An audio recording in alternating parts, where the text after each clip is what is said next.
संदीप महेश्वरी। ये भाई साहब 29 सितंबर 1980 को इंडिया के बड़े से शहर न्यू दिल्ली में पैदा हुए थे। इन भाई साहब के father as an government employ तौर पे काम करते थे and his mother was a housewife.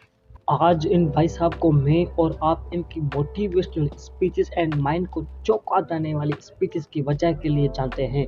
But in 2006 when he was just 26 years old, इस एज में इस भाई साहब ने अपना सब कुछ गवा दिया था।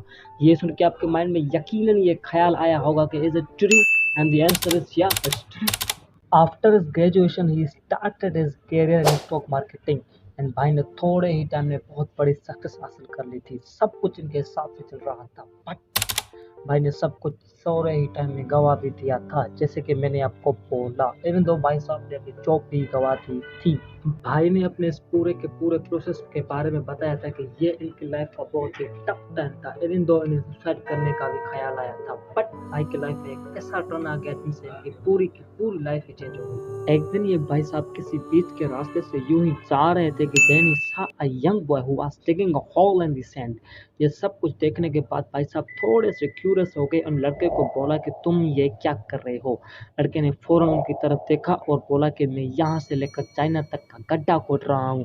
भाई साहब thought the boy was being silly. फिर जो लड़के ने भाई साहब को जवाब दिया, उसको सुनने के बाद भाई साहब का थिंकिंग का पूरा प्रोसेस ही चेंज हो गया।